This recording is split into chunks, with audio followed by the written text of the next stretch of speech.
Kidney ఆసుపత్రిలో 5 dialysis యూనిట్లు ప్రారంభించడం వలన ప్రజలకు మరింత ఉపయుక్తంగా ఉంటుందని కేంద్ర రాష్ట్ర మంత్రులు రామ్మోహన్ నాయుడు, అచ్చెన్నాయుడు అన్నారు. పలాస కాశీబుగ్గలోని కిడ్నీ రీసెర్చ్ సెంటర్లో నూతనంగా ఏర్పాటు చేసిన 5 డయాలసిస్ యూనిట్లు, ఒక ఎక్స్రే యూనిట్ను కేంద్ర పౌర విమాన శాఖ మంత్రి కింజరాపు రామ్మోహన్ నాయుడు, వ్యవసాయ శాఖ మంత్రి కింజరాపు అచ్చెన్నాయుడు శనివారం నాడు ప్రారంభించారు. ఈ కార్యక్రమానికి జిల్లా కలెక్టర్ స్వప్నిల్ దినకర్ పొండర్కర్, స్థానిక ఎమ్మెల్యే గౌతు శిరీష హాజరయ్యారు.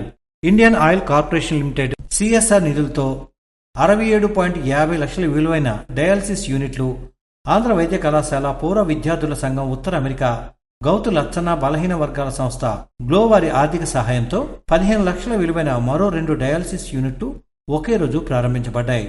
వీటితో పాటు ఒక నూతన ఎక్స్రే యూనిట్ను కూడా అందుబాటులోనికి తెచ్చారు.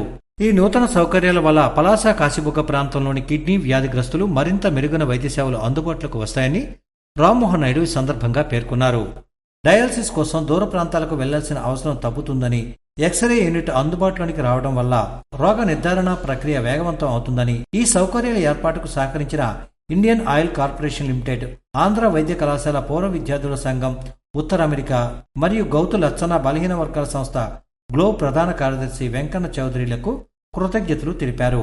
అనంతరం ఆసుపత్రి ఆవరణలో కిడ్నీ రీసెర్చ్ సెంటర్కు సంబంధించిన పవర్ పాయింట్ ప్రాజెక్టును ఆయన ఆసక్తిగా తిలకించారు.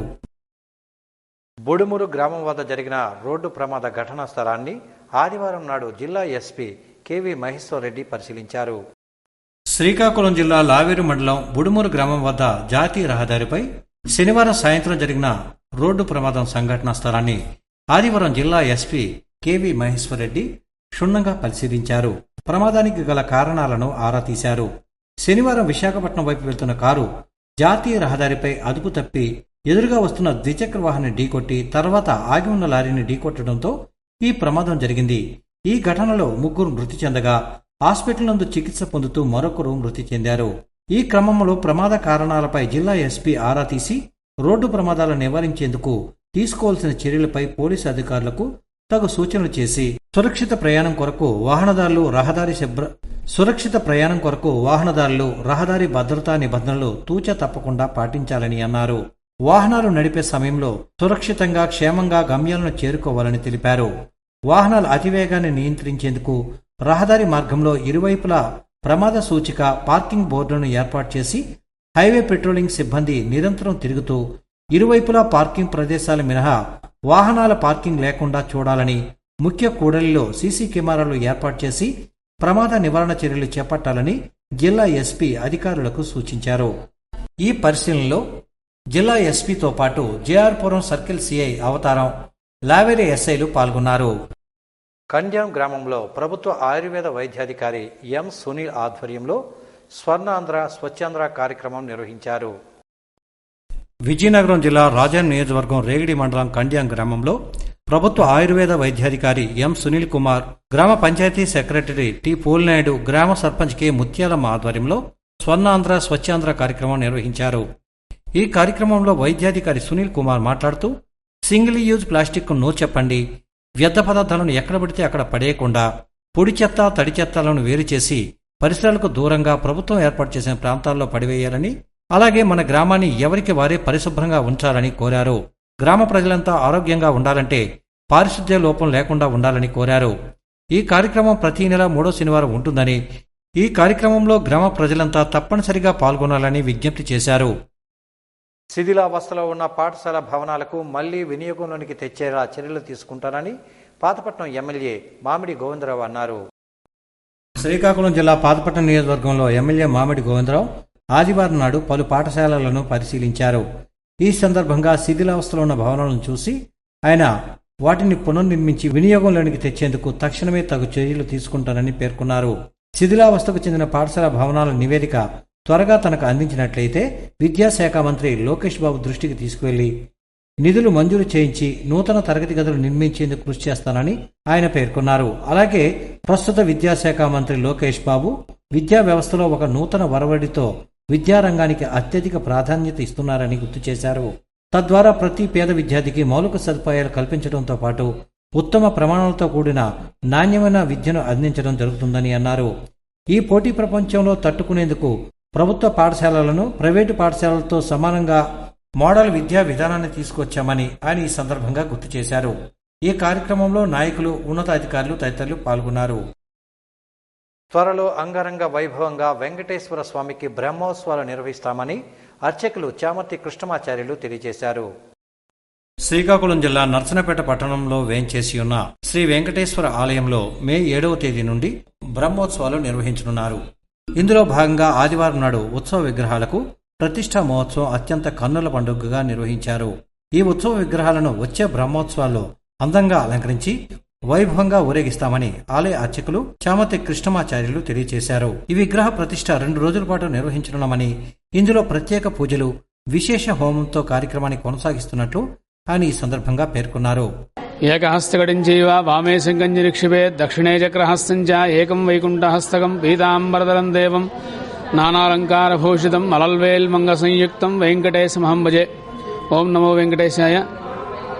మన నరసనపేట గ్రామంలో వేయించేసినటువంటి శ్రీ వెంకటేశ్వర స్వామివారి దేవస్థానంలో నూతనంగా ఉత్సవ విగ్రహ ప్రతిష్ఠా కార్యక్రమం ఈరోజు ఆదివారం, సోమవారం 2 రోజులు కూడా అత్యంత వైభవంగా నిర్వహించడం జరుగుతుంది.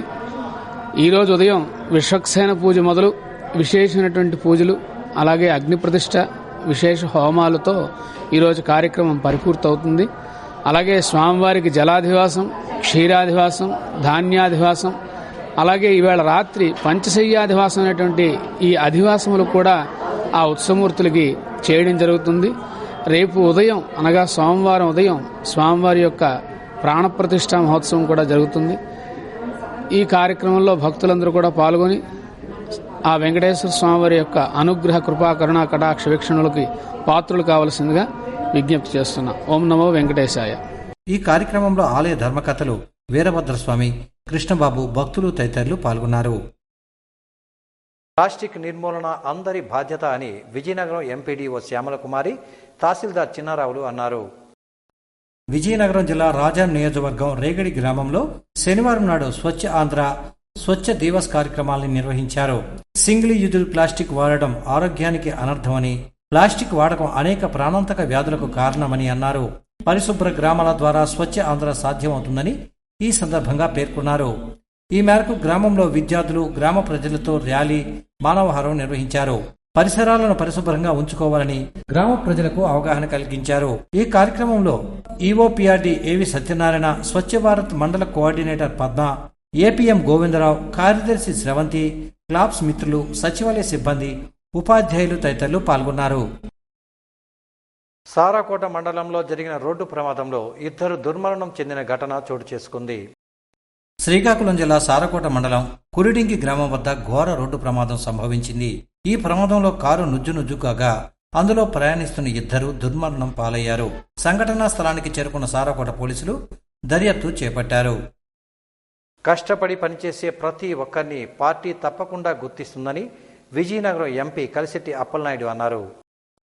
విజయనగరం పార్లమెంటు సభ్యులు కలిశెట్టి అప్పలనాయుడు అధ్యక్షతన టీడీపీ పార్టీ హెచ్ఎల్ నియోజకవర్గ విస్తృత స్థాయి సమావేశం చిరకపాలెం కోటదుర్గ ఫంక్షన్ హాల్లో నిర్వహించారు.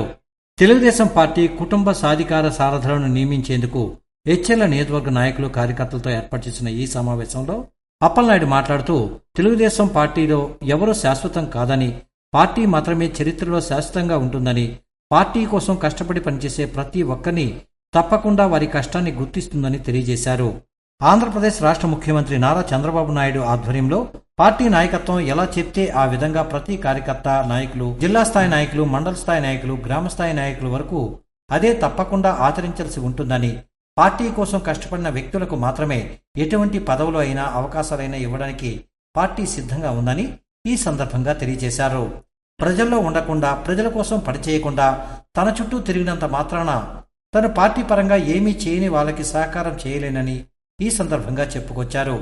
60 మంది జనాభాకు 2 సాధికార సారథులను నియమించనున్నామని ఈ సందర్భంగా పేర్కొన్నారు. దీనికి సంబంధించి ప్రతి గ్రామ స్థాయిలోనూ కమిటీలు వేయనున్నట్టు తెలియజేశారు. ఈ కార్యక్రమంలో ఎంపీతో పాటు మండల పార్టీ అధ్యక్షులు, ఎక్స్ ఎంపీపీలు, ఎక్స్ జడ్పీటీసీలు, సర్పంచ్లు, ఎంపీటీసీలు, క్లస్టర్ ఇన్ఛార్జీలు, బూత్ ఇన్ఛార్జీలు, నాయకులు, కార్యకర్తలు పాల్గొన్నారు. ఇచ్చాపురం మండలంలో ఒక ట్రాక్టర్ బోల్తా పడడంతో పలువురికి గాయాలయ్యాయి. శ్రీకాకుళం జిల్లా ఇచ్చాపురం మండలం జగన్నాథపురం మలుపు వద్ద రోడ్డు ప్రమాదం జరిగింది. ఒరిస్సా నుండి పొట్టకూటికి వచ్చిన కొంతమంది కూలీలు జగన్నాథపురం వద్ద ఇటుకల బట్టీలో పనిచేస్తున్నారు. ఆ ఇటుక బట్టికి ట్రాక్టర్తో మట్టిని తరలించే సమయంలో జగన్నాథపురం నుండి ధనరాజు తులసమ్మ గుడివైపు వెళ్తుండగా వారు వెళ్తున్న ట్రాక్టర్ ఒక్కసారిగా అదుపు తప్పి మలుపు వద్ద లోపలకు దూసుకుపోయి బోల్తా పడింది. ఈ ప్రమాదంలో డ్రైవర్కు తీవ్ర గాయాలవ్వగా మరొకరికి స్వల్ప గాయాలయ్యాయి.